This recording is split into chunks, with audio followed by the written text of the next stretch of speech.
Saya berpikir saking banyaknya selfie, saya sebetulnya akan earning more money untuk program-program kenelayanan. 100.000, sampai hari ini saya masih cium bau. Kan seperti bau terbakar, bau manusia, Karena tsunami jadi airline, kalau tidak ada tsunami mungkin hanya bawa lobster saja.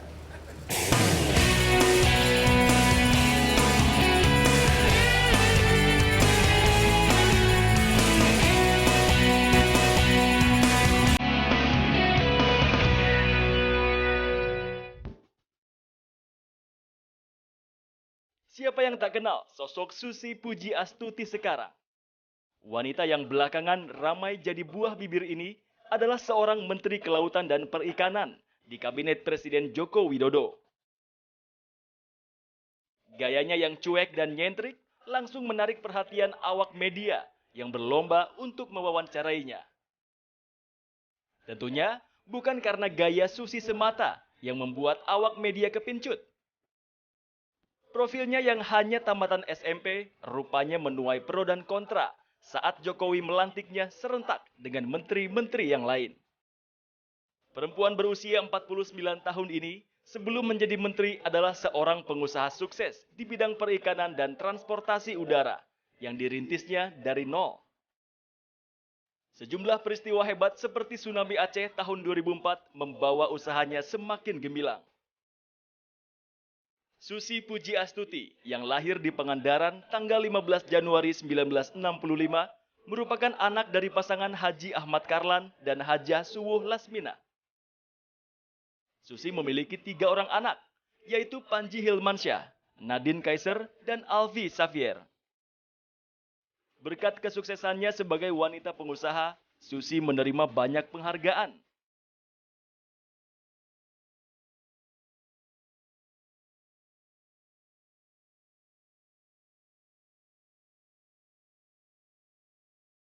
Pada tahun 2008, Susi mengembangkan bisnis aviasinya dengan membuka sekolah pilot Susi Flying School melalui PT Asi Pujiastuti Flying School. Orang nomor 1 di Kementerian Kelautan dan Perikanan ini sekarang sedang semangat untuk memerangi illegal fishing di tanah air.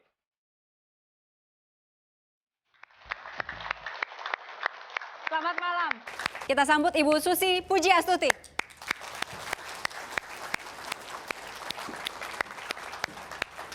Ibu, selamat malam. Akhirnya ada waktu untuk kami. Oh, selamat malam, silakan. Ini kami yang mendatangi kantor Ibu akhirnya, ya. Tadi kita sudah melihat ada profil Ibu. Ibu dikenal cuek begitu ya? Enggak juga. Enggak juga ya? Saya pikir saya biasa aja, cuek enggak. Terlalu detail juga enggak, tapi... Untuk penampilan penting nggak, Bu? Well, sekarang karena banyak ketemu orang ya mau enggak mau saya harus sedikit berbeda. Ada bahkan di internet juga yang mengatakan bahwa Pak Jokowi, ya negeri ini butuh orang gila gitu, butuh menteri yang gila gitu. Ibu rela aja disebut gila? Sebetulnya enggak, orang merasa waras kok dipanggil orang gila. Buat orang udah terlanjur kasih komentar begitu. Mau robah saya harus kampanye. Susi itu enggak gila, kan enggak akan percaya orang. Oke, ada juga nih yang mengatakan bahwa gila di sini mungkin definisinya adalah nekat, kerja, yang penting hasil gitu. Menurut Ibu? Untuk saya, things itu harus done. Saya enggak bisa meninggalkan sesuatu undone. Enggak bisa, harus done. Dengan cara apapun? Whatever takes, yes. Walaupun disebut gila? Yes. Yes.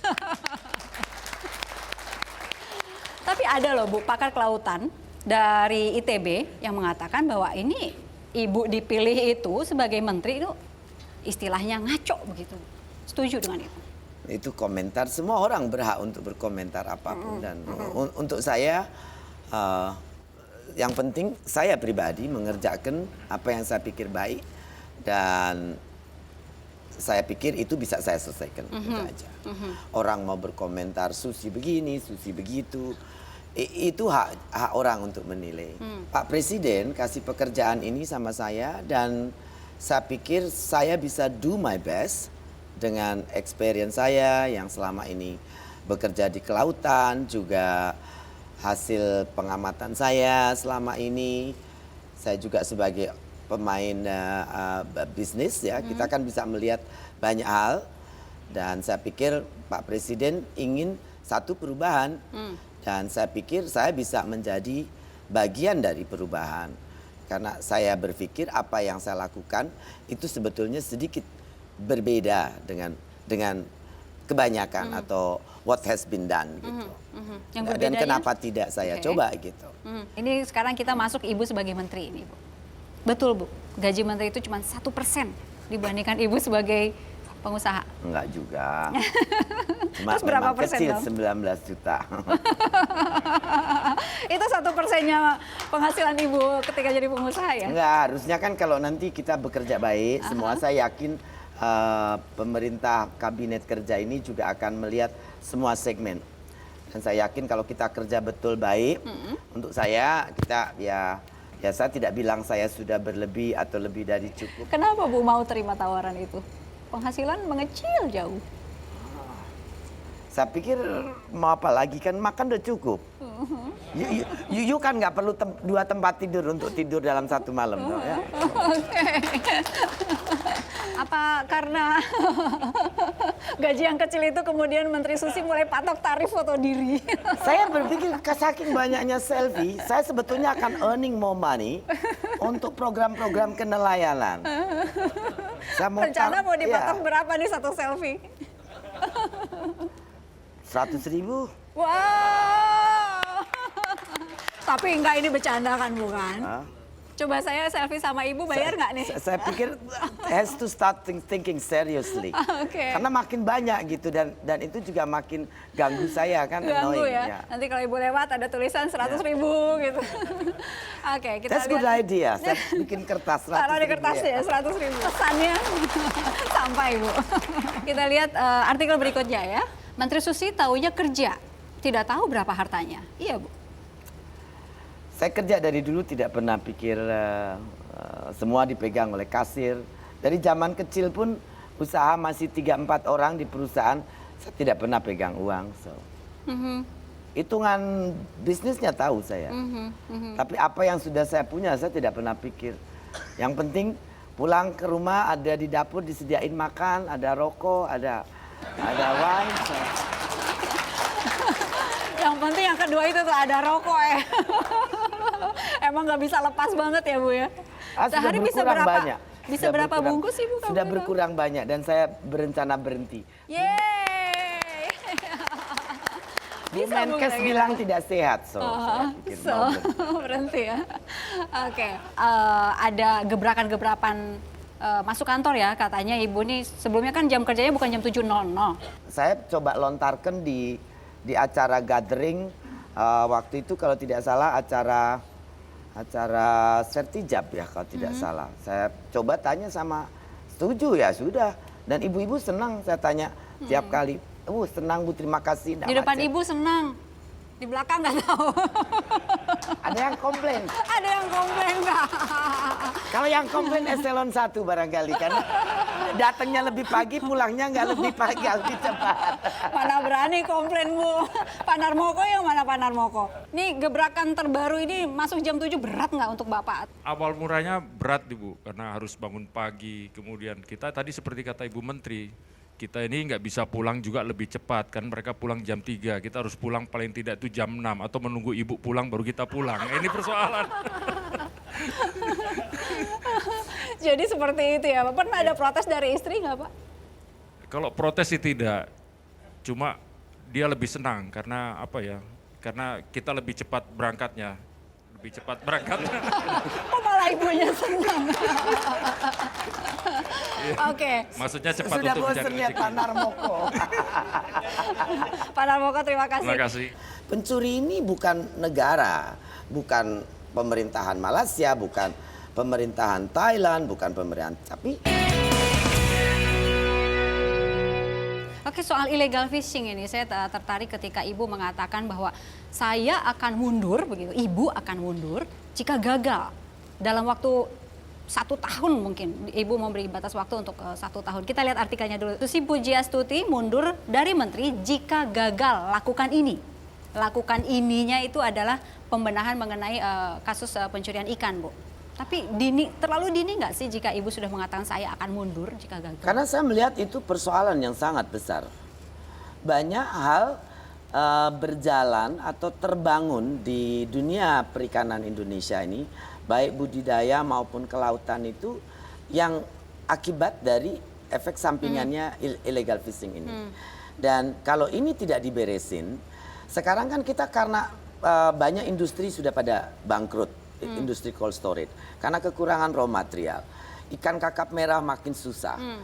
Orang lokal pun mau beli jadi mahal harganya.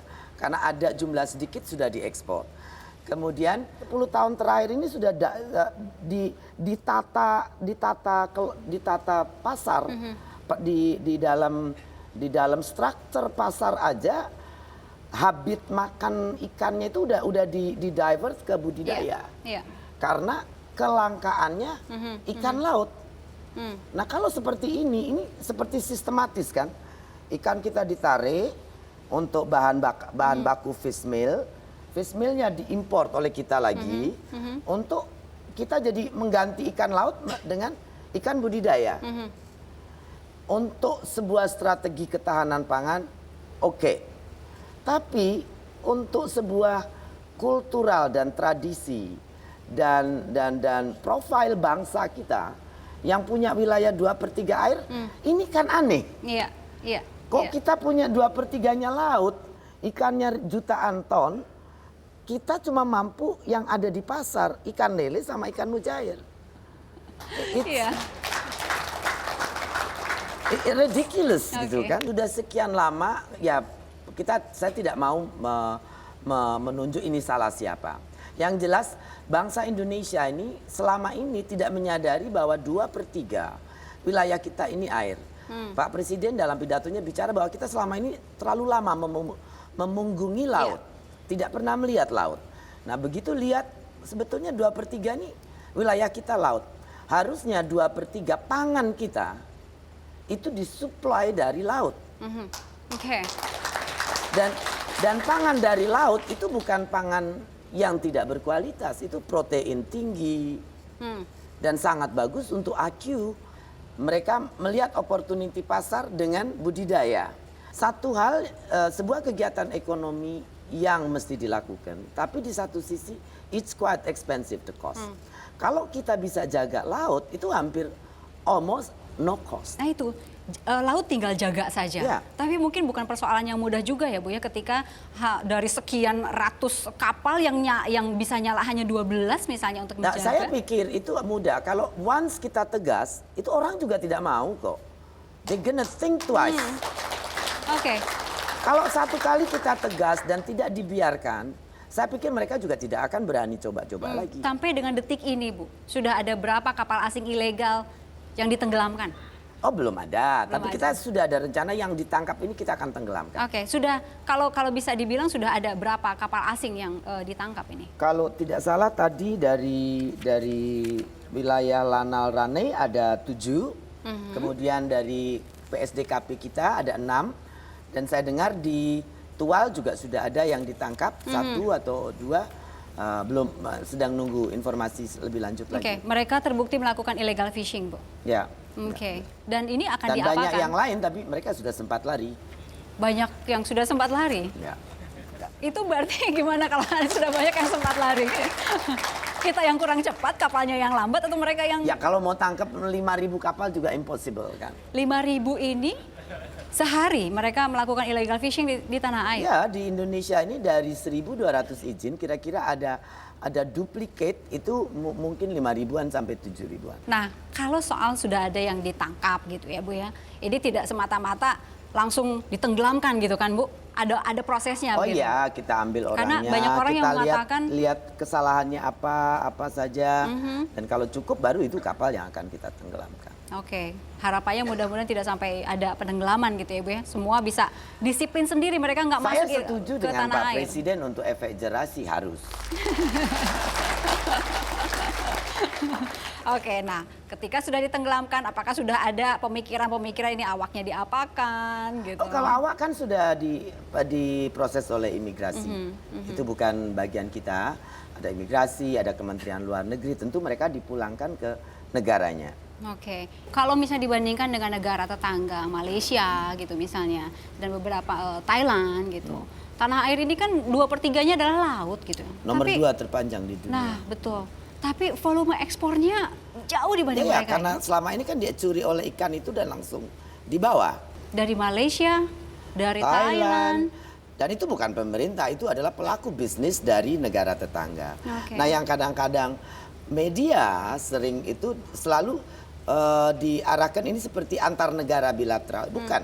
Pencuri ini bukan negara, bukan pemerintahan Malaysia, bukan pemerintahan Thailand, bukan pemerintahan, tapi pelaku usaha perikanan dari Thailand, dari China, dari Malaysia. Jadi ini tidak akan mengganggu, kalaupun kita keras kepada mereka, tidak akan mengganggu bilateral antar negara. Ya. Karena mereka warga negara, betul warga negara Thailand atau warga negara Malaysia, tapi mereka itu bukan mewakili negara Ya. dalam pencurian ikan-ikan ini. Mereka pure business. Oke. Mereka mewakili greed, Mhm, mhm. keserakahan.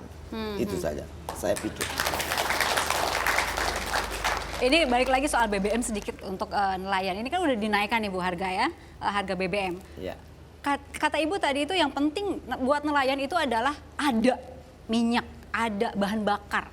Ya. Harga nggak masalah gitu kan. Nah kalau misalnya harga BBM yang mereka harus beli ini lebih mahal, artinya mereka menjual produknya juga lebih mahal. Kalau nelayan yang saya tahu, banyak nelayan itu sebetulnya akses ke SPDN itu yang kecil-kecil terutama agak susah. Seperti ada SPBU pun di Pontianak kemarin waktu saya kunjungan ke Pontianak. Di SPBU pun orang masyarakat beli sebetulnya udah di atas harga umum di Jakarta ya, harga non subsidi. Jadi saya melihat sebetulnya untuk nelayan memang yang lebih penting dari beberapa wawancara itu ketersediaan bahan bakar. Yang kedua adalah adanya pasar yang membeli hasil tangkapan mereka. Oke. Dan kalau sekarang illegal fishing ini berhenti, hasil tangkapan mereka banyak, itu akan sangat membantu para nelayan. Yang penting adalah sekarang pasokan BBM untuk mereka ada. Ya, gitu. dan pasar ada daya beli untuk membeli produk mereka. Bagaimana Ibu menjamin supaya pasokan BBM untuk mereka selalu ada? Saya beberapa kali ngobrol dengan beberapa orang di Pertamina dan saya yakin itu pasti akan dilakukan. Janji pemerintah bahwa ketersediaan itu akan dijamin kan. Jadi saya percaya dengan janji pemerintah ya. Oke, salah satu saran dari Ibu untuk Bapak Presiden adalah salah satu yang cukup mengejutkan Bu, tinggalkan G20. Sebetulnya saya tidak bicara seperti itu. Jadi begini, kita ini produk perikanan kita itu dikenakan impor tarif oleh Eropa dan Amerika. Tuna kita itu 14 sampai 21%, tergantung jenis olahannya. Kemudian udang kita ada 7 sampai 12%. Nah, kalau lihat ekspor kita dari dua produk saja 2 miliar lebih, itu kali rata-rata 15% kan 300 juta US.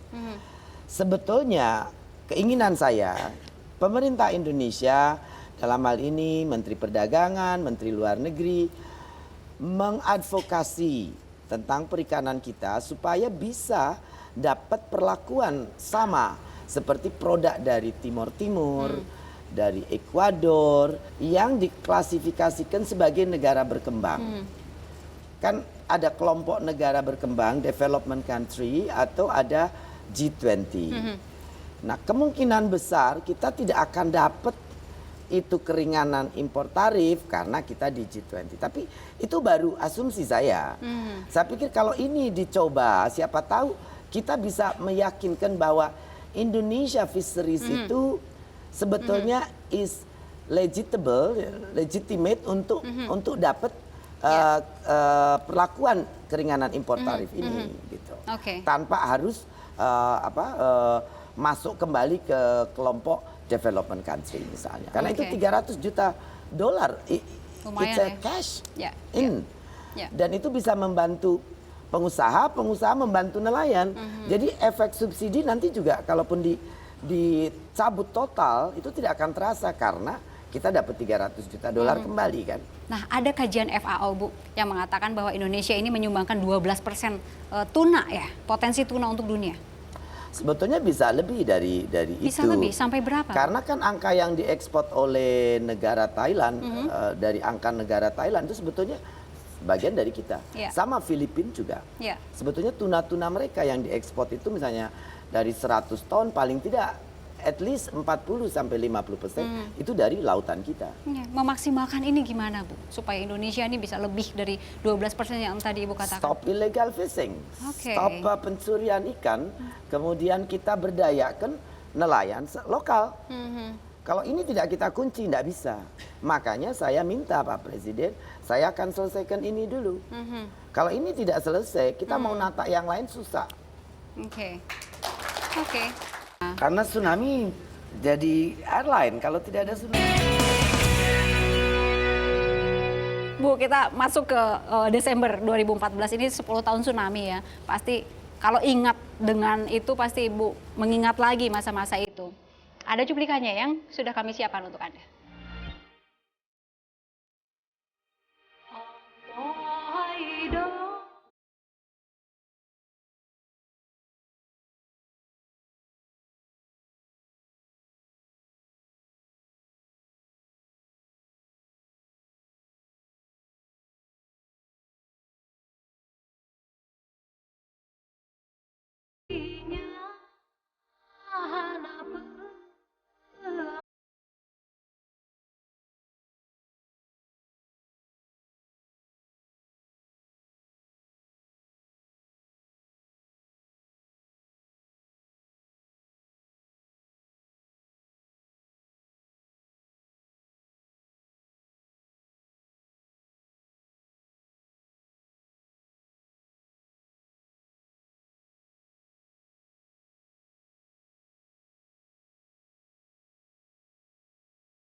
Ibu menyaksikan pemandangan seperti itu 10 tahun lalu. Seperti apa, Bu, mungkin? Sampai hari ini saya masih cium bau. Kan seperti bau terbakar, bau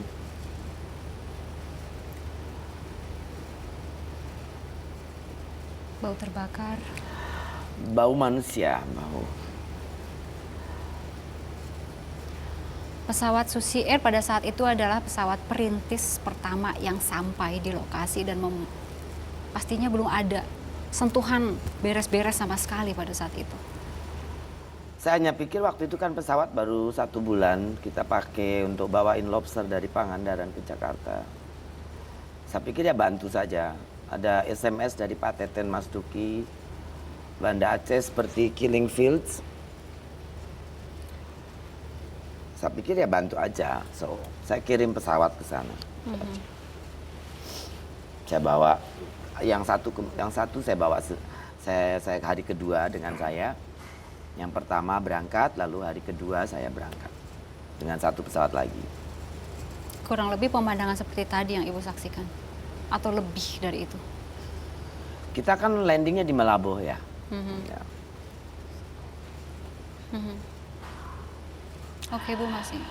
Saya belajar banyak tentang humanity.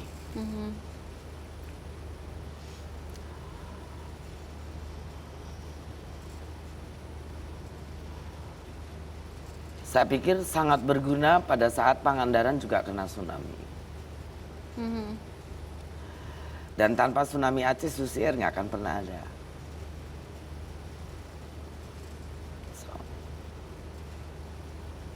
Pertama itu berarti Susi Air karena tsunami jadi airline. Kalau tidak ada tsunami mungkin hanya bawa lobster saja. Pesawatnya nggak pernah bawa orang nanti. Jadi kita tidak pernah punya business plan untuk bangun Susi Air. Tidak pernah ada. Saya beli pesawat untuk bawa lobster dari wilayah-wilayah selatan Jawa supaya sampai Jakarta 1 jam aja, 2 jam aja maksimum gitu. Jadi nggak pernah terpikir mau mau bikin airline tidak pernah. Dan kemudian nama Susi Air itu gimana ceritanya, Bu? CNN bicara waktu landing pertama kali di Malabo, dia landing di situ dengan Susi Air. Nah, pada saat saya mau pulang setelah uang habis, kan kita terbang gratisan. Waktu itu 2 minggu uang habis, saya rencana pulang, tapi kemudian Bank Mandiri kasih bantu nota-nota Pertaminanya diganti, jadi saya gratisan lagi, 1 minggu lagi. Nah, pada saat mau pulang, NGO pada sudah di sini aja, nggak usah bawa pulang pesawatnya, saya charter. Nah, akhirnya nama Susi Air, orang pada nyari Susi Air di situ. Jadi itu sama sekali nggak ada rencana, udah deh dikasih nama Susi gitu. Jadi tidak pernah ada business plan Susi Air. Kalau akhirnya keluar nama Susi gitu, nggak keberatan, Bu? Karena semua ya orang sudah semua tanyanya Susi Air. Saya bilang nggak ada Susi Air, ada Susi. Orang jalan terus ya, udah ngalah saya. Oke, ini ada cerita dari Pak Sudrajat mungkin ya, bisa cerita sedikit mengenai asal mula cikal bakal Susi Air ini, Pak Sudrajat. Singkat padat mungkin, Pak, silakan. Saya sudah dengar memang dari beberapa teman mengatakan ada perempuan di Pangandaran yang berbisnis ikan, dan dia adalah orang yang menjadi informal leader di Pangandaran. Saya waktu itu adalah Dirjen Strategi Pertahanan. So, saya menginventarisir leader and informal leaders untuk kepentingan pertahanan. Saya sempatkan saya pergi ke Pangandaran dan ketemu Susi. Cerita kanan kiri sampai saya bermalam di rumahnya dia 1 malam. Besoknya saya pergi ke Jakarta. Ya. Komunikasi terus berlanjut. Saya punya kesimpulan, ini informal leader ini lain, saya katakan. Saya melihat dia sebagai mutiara dari selatan. Sus, ke Jakarta yuk. Ya. Ayo Pak, ke Jakarta. Then talks the business. Mulailah dari situ, dah. Ini saya ada pavilion, pakai aja. That start Jadi the kantor business. Susi Air? Ya. Dan saya mengatakan, saya melihat ini orang luar biasa, gitu kan. Dan saya mengatakan ini orang mutiara, harus saya bawa ke Jakarta. Dan nyatanya betul, 10 tahun kemudian dia jadi menteri. Ya. Tadi terakhir kita tsunami Aceh ya, Bu ya, dan kemudian Pangandaran kena juga. Ini berarti sudah ada semacam pengalaman yang kemudian Ibu langsung terapkan gitu. Ibu rela rumah dijadikan tempat pengungsi waktu itu, dan lain-lain, freezer juga digunakan untuk mayat ya, Bu. Tidak ada masalah, walaupun Ibu adalah seorang pengusaha yang tujuannya adalah cari profit gitu. Saya pikir kalau pada situasi begitu kita nggak, it's automatic thinking bahwa we just have to do something. Profit apa nggak terpikir. Nah, nonton TV dia telepon, Susi siang pinjam banget saha katanya. Dia bilang kamu pinjam muka siapa? Oke, Bu ada sedikit games ya, tebak wajah ya Bu ya. Kita lihat di layar, nanti akan ada potongan-potongan wajah. Ibu silahkan tebak. Bisa mengenali Bu, siapa Bu? Nah, Enggak? Oke, gambar berikutnya. Bu, sudah mulai? Belum? Belum. Oke, kita perbesar. Nah, Tommy Winata. gimana tuh Bu? Saya berkawan dengan beliau sudah lama. Ya. Dan banyak hal tentang lingkungan di Blimbing, beliau undang saya ke sana. So, been good friend for long time. Oke. Ketika sudah menjadi menteri, Ibu ajak Pak Tommy Winata ke Pangandaran. Dia mau datang dan saya go ahead. Nggak ada masalah untuk saya. Dan Banyak- saya senang teman-teman datang. Karena memang sahabat sudah sejak lama begitu ya Bu Ya. ya. Banyak yang kemudian merasa khawatir ketika sudah jadi anggota pemerintahan, kabinet, ini masih berhubungan dengan konglomerat, bisnismen gitu Bu. Saya rasa saya juga berkawan baik dengan Pak Tommy Soeharto, saya juga berkawan baik dengan semua. Banyak teman saya dan semua, Bu Mega juga kawan saya, dan Kamaruzaman atau Pon Mengam juga teman saya baik. So Pak Teten juga teman saya. Kawan saya dari semua lini, semua lingkungan. Banyak wartawan juga kawan baik saya. So saya dan Pak Tommy orang yang profesional di bidang beliau. Saya juga seorang profesional. Dan saya yakin dia juga akan respect saya punya profesionalisme. Dan saya yakin dia juga akan jaga saya punya profesionalisme karena kita berkawan. Oke. Gitu. Jadi tidak perlu ada kekhawatiran konflik of interest begitu ya, Bu? Well, orang boleh saja berasumsi, tapi kan have a look and see. Look and see ya. Jadi masyarakat juga bisa melihat nanti kelanjutannya seperti apa begitu. Oke, gambar berikutnya tebak wajah yang lain, Bu. Mari kita lihat lagi nih. Sudah ketebak belum, Bu? Yang ini? Belum. Next. Sudah ketebak, Bu? Sudah? Next. Very bad. Siapa, Bu? No. Kita kasih full. Pak Solihin GP. Apa tuh, Bu?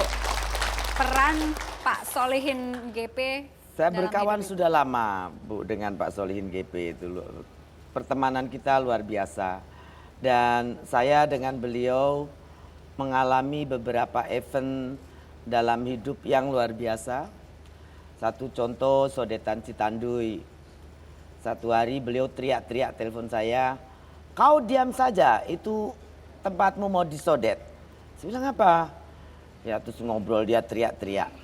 Saya bilang sebentar. Bapak kena power syndrome nih, bentak-bentak. Saya ini bukan anak buah Bapak, saya bilang. Bapak jenderal tapi kan di tentara, saya ini bukan anak buah, saya bilang. Nah, terus kita ngobrol. Dan ya pada saat itu genting-genting perjuangan kita untuk menolak sodetan Citanduy. Kita sering berkumpul. Terus kita juga sama-sama di Walhi Jabar, tentang lingkungan, tentang penggundulan hutan dan banyak hal lain. Bapak selalu baik. Contoh waktu tsunami Aceh terjadi, beliau bawa bantuan berapa truk. Nah tiap kali saya bilang, Bapak naik pesawat aja, nanti dari Medan pakai pesawat saya. Enggak, dia ikut naik truk. Saya ini prajurit, jadi ikut naik truk. Tapi tiap 2 jam putranya kan takut, telepon, gimana Susi, saya balik telepon. Beliau marah-marah. Saya ini prajurit mau mati di mana saja urusan saya. Ya saya bilang kalau udah mati ketahuan. Persoalannya you masih hidup, bikin saya susah. Tiap 2 jam anaknya telepon, saya bilang. Jadi kalau ditelepon tanya, siapa yang teaching? Ulang nanya baik katanya. Saya ini prajurit, mati ya mati. Ya saya bilang kalau udah mati udah jelas, saya bilang. Karena masih hidup lah jadi masalah. Singkat kata, Pak Solihin GP ini bisa dibilang apa ya, semacam tempat Ibu cari nasihat begitu?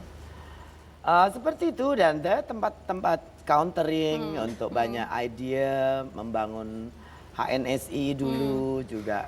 Kita banyak beberapa istilahnya pemberdayaan nelayan kita lakukan untuk membangkitkan spirit dan saya sangat cocok dengan beliau. Termasuk mengingatkan juga soal penampilannya, Bu ya. Katanya rambutnya harus hitam, jangan dicat. Enggak, kemarin waktu nemenin saya bilang saya enggak punya bapak dan enggak punya pasangan, jadi bapak ikut ya temenin Susi. Beliau bilang oke, tapi satu, kamu tidak boleh gagal. Yang kedua, pakai kebaya. Terus anakku tidak mungkin rambutnya merah, jadi saya kasih rambut sedikit cat hitam. Soal ada larangan merokok di depan umum juga dari Pak Solihin GP. Ya kalau bisa jangan merokok depan umum, tapi kalau ngumpet-ngumpet beliau juga ikut ngerokok. Tapi beliau itu pribadi yang luar biasa. Nonton TV dia telepon, Susi siang pinjam banget sah katanya. Dia bilang kamu pinjam muka siapa? Lemahnya kenapa? Itu cantik mukanya di TV katanya, pinjam muka siapa? Pak Solihin, mudah-mudahan selalu sehat ya. Iya, Oke, luar kita biasa. lihat gambar berikutnya.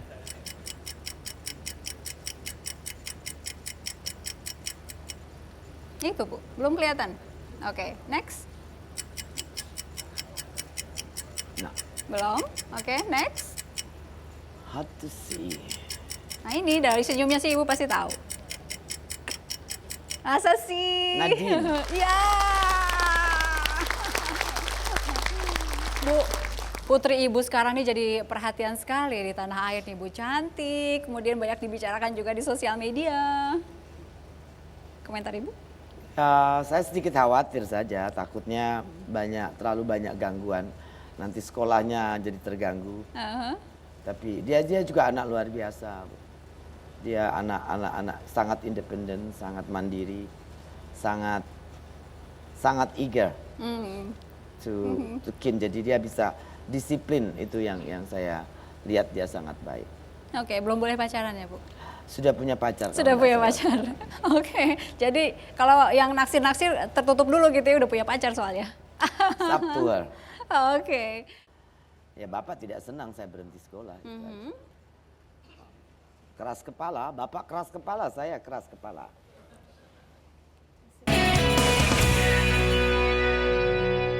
Ini kita bicara soal keluarga. Masa kecil ibu, ada cuplikan yang sudah kami siapkan.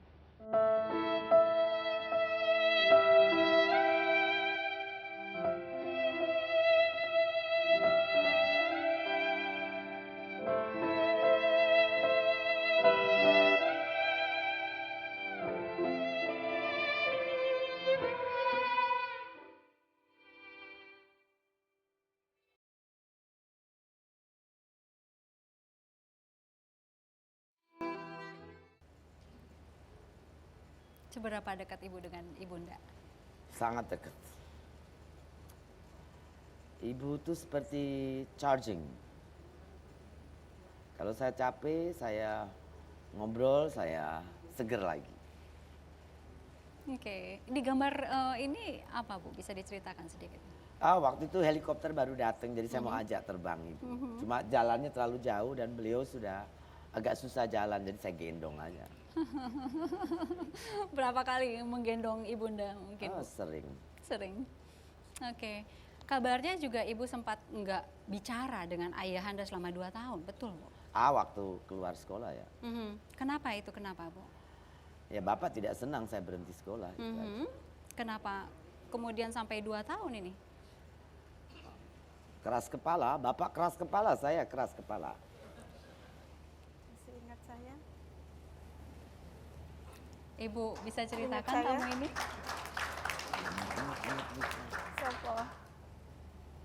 Siapa aku? Hah? Masa lali sih? Dek Rus, waktu teman satu kamar dulu. You gemuk, you loba kali. Subhanallah, masa sih? Selamat ya bisa jadi.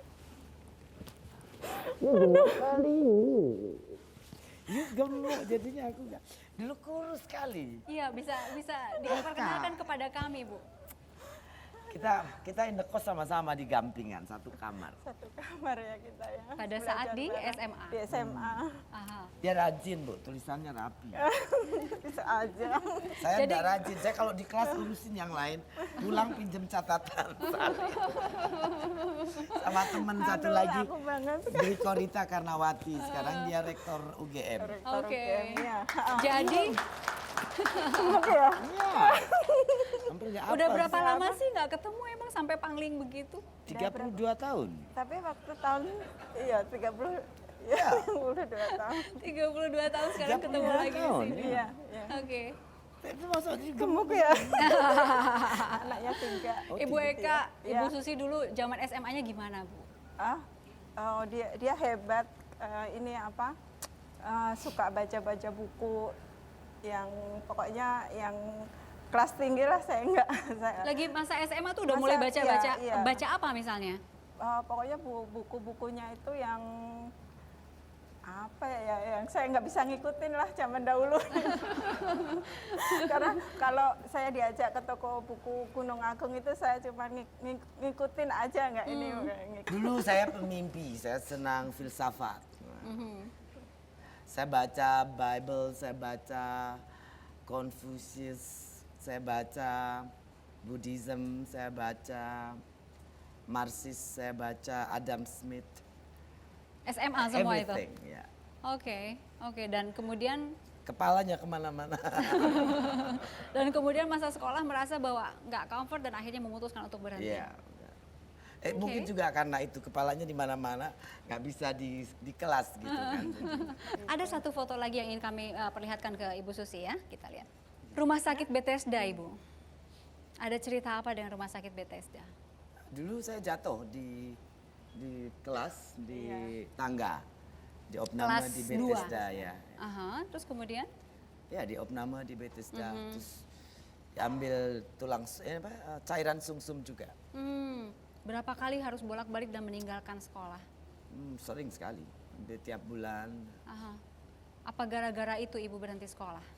Enggak juga, tapi memang saya pikir it's time to quit my school. Karena? Nggak comfort aja, nggak feel at home, nggak merasa itu cocok buat saya. Setiap libur sekolah ini suka saling mengunjungi ya, Ibu? Iya. Ibu Susi ikut ke Iya, kadang Klaten. suka Ke ikut ke Klaten, rumah ke saya, Klaten. kadang saya ikut ke Pangandaran. Pangandaran. Iya. Oke, kalau inget zaman-zaman SMA, udah kebayang nggak kalau Ibu Susi ini suatu saat jadi menteri, Bu? Nggak kebayang. Karena? Ya, belum sampai ke situ kali ya pikir. Atau karena memang agak nyentrik sedikit gitu, jadi Enggak juga, sama enggak juga. sekali? Dulu ini kok kalem ke waktu SMA. Kalem. Iya enggak? Tapi kalau soal pacar, Ini rambutnya panjang, Panjang. dikepang. Iya, Kalem ya? Iya, enggak ini. Rambut saya Panjang. satu dan lutut. dikepang. oke, Iya. jadi kembang sekolah. Enggak. Ya termasuk ngetop lah di sekolah.